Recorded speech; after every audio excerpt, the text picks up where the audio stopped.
So marami po nagtatanong, Kuya PuTo, lumaki ka sa Toronto, di ba? Bakit parang napaka-imposibleng bumili ng bahay? Ano ba talaga ang ano? Ano ba talaga meron? So yun ang pag-uusapan natin ngayon, guys.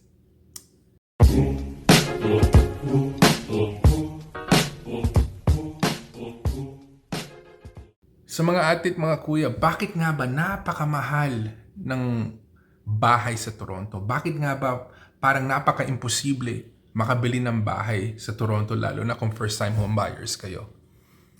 Well, I can break it down to 4 things.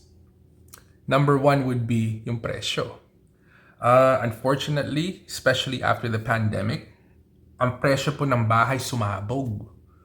As in, it became so unaffordable to the point where ngayon po, present time, kahit na nagbagsakan na yung mga presyo ng bahay, because it did, still expect to pay like $1 million or more. And more. Not or more. And more. For a decent property to fit a typical family of 4. Dahil sa Toronto po, that's the hub of Canada. I'm pretty sure narinig ninyo na it's always about Vancouver and Toronto. Totoo po yan. Anywhere in Vancouver, anywhere in Toronto, napakamahal po talaga. Because it's the 2 most popular provinces dito sa Canada. So, palagay nyo lang meron kayong pamilya ng 4, mag-asawa, 2 bata. So, ideally, it would be a 3-bedroom, 2-bathroom house. Okay, so kung starter home po, let's either do a townhouse or a semi-detached house. Yung mga ganun po, pumapalo anywhere between $1 million and more. Not or more, it's not or and more. So isipin nyo guys, $1,000,000. Ang laking pera nun. Saan tayo kukuha nun? Okay? Dati nga merong na kanta, Bare Naked Ladies dito sa Canada. Yung song po nila, If I Had $1 Million, and they would sing about all the things they could buy with $1 million, including a house, this, and that. Ngayon, kung tutuusin, kapos pa nga yun. You can't even buy like a house. Or you can buy a house for $1 million, but it won't be the house. So yeah, yung presyo po ng bahay ang number 1. Number 2 po is yung income ng tao. Unfortunately, I hate to admit, lahat po ng bagay tumaas ang presyo. But yung income po ng tao, it doesn't go up accordingly. So, the average income sa Ontario po is, I believe, 60,000. So, kung kumikita po kayo ng 60,000, tapos may pamilya kayo, palagay nyo ng 2 kayo nagtatrabaho ni Mrs. 60,000 each, so that's $120,000 a year. Kita nyo sa household ninyo, right? Pero meron kayong 2 anak. Tapos, obviously, meron kayong mga expenses. Obviously, you have to pay for food, you have to pay for gas, you got your own bills, you got your own utilities. Ano pa matitira sa $120,000 ninyo? Remember, you still have to pay taxes on that, so you're not taking home $120,000. So, how can you afford like $1 million to spend on a house when after you pay all of your bills, konti na lang po natitira? Dahil ganun po talaga kamahal ang bilihin ngayon. So, yeah, if income went up accordingly to the price of things around us, then I guess it wouldn't be so bad. But ngayon po talaga everything is tight, right? So number 3 reason is the down payment. So let's use the $1 million example, because typically that's how much, an average house that'll fit 4 people will probably go for, $1 million, over $1 million. So to buy a property for $1 million, you need 20%. Ibang category na po yun. So 20% ng $1,000,000 is $200,000.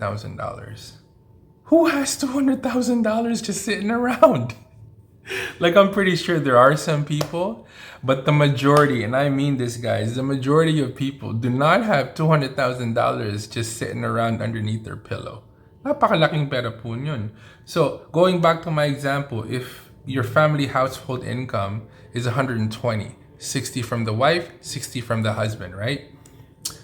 How many years would it take you to save up $200,000 to use as a down payment for a house? Ilang taon po yung, save yun? And remember, you still have to pay for your living expenses on a daily basis, right? You have bills. Bills never stop. So how much do you have to put away to come up with $200,000 minimum to buy this $1 million home, which is basically what they go for nowadays. So the math doesn't work out.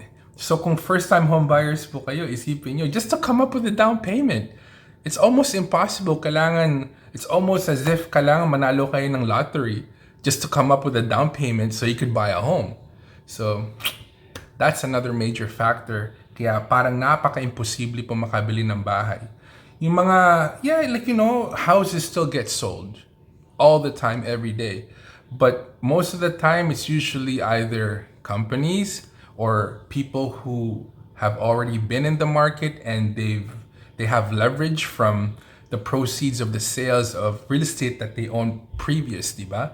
But to start off from the ground, to start off fresh as a first-time home buyer, parang napaka-imposible po talaga.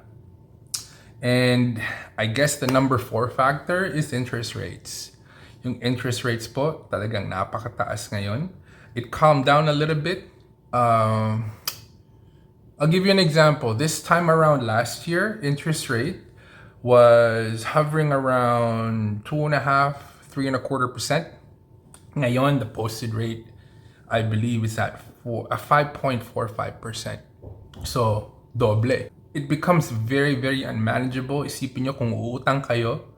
Going back to the $1 million example, right? So, palagay nyo na meron kayong down payment ng 200,000. So, magiging utang nyo 800,000. This is just simple math, all right? There's more factors involved, but this is just simple math. So, magiging utang nyo po sa bahay, magiging mortgage nyo is 800,000. Okay? Tack on 5.45% interest rate. Magkano po magiging payment nyo? Oh my God! Like $6,000-$7,000 a month? Alam niyo po ba kung gaano kabigat magbayad ng $6,000-$7,000 a month for a house on a mortgage, plus your property taxes, plus your utilities, plus everything else that you need to survive? Okay? Hindi na kayo kakain, hindi nyo nababayaran yung ibang bills nyo, basta lahat ng kikitahin ninyo, baka kulang pa nga, pupunta lang din sa bahay ninyo. What kind of living is that? That's one of the biggest problems right now po, is the interest rate. And number 5, I'm gonna touch up on this. Dito po sa Canada, yung mga tao mahilig umutang. Yun ang pinakamalaking problema is yung utang nila. And karamihan po hindi nakakabayad. So, their credit score sucks. So, palagay nyo nang nasatisfy nyo yung mga conditions. Palagay nyo nang, okay, malaki kita nyo sa trabaho. Solid kayo dun. Palagay nyo nang meron na kayong down payment, $200,000. Solid na yun.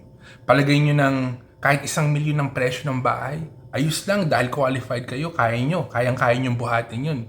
Ayos yun, right? Pero problema po, yung credit score nyo mabaho. So it's not gonna work. Dahil lalo na po nung nagka-pandemic, madami pong nawalan ng trabaho. So everybody started digging into their credit cards, and it was very, very common for a lot of people to miss a payment or two, which affected their credit score. Dito po, your buying power is very dependent, or one of the factors that your buying power is very dependent on is your credit score. So typically, if your credit score is 680 or above, then you should be good. The higher, the better. 840, I believe, is the highest I've ever seen.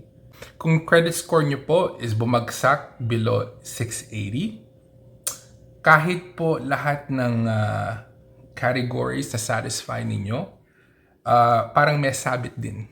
Magkakasabit po yun. Because your credit score po is how the banks and the lenders assess your ability to pay your debt. So, kung mabaho po yung credit score ninyo, it's gonna be very hard to secure a mortgage. So yeah, that's number 5. So if you combine all of these things po, it's almost impossible for a first-time homebuyer couple or a first-time homebuyer individual to enter the housing market given the conditions that we have in this economy right now. Dahil it's a different time. Things are more difficult. But then, you know what? I always say there's always diskarte to fix a problem. I'm gonna leave that for a future video. You know, anything impossible po, nagiging posible basta may tamang diskarte. But yes, everything that I mentioned to you in this video is what I think why it feels as though for first-time home buyers, napaka-imposible to enter the housing market right now and, buy property. So, sana naman po nakatulong to kahit konti. Kung di pa po kayo nakapag-subscribe kay PuTo, subscribe naman po kayo para we can grow this as big as we can. So this is PuTo Mendoza in Canada wishing you good night, good morning, good afternoon, wherever you are in the world. Stay hungry, stay humble, keep your hustle strong, guys. I'll see you on the next video. Bye for now. Sa akin kung sila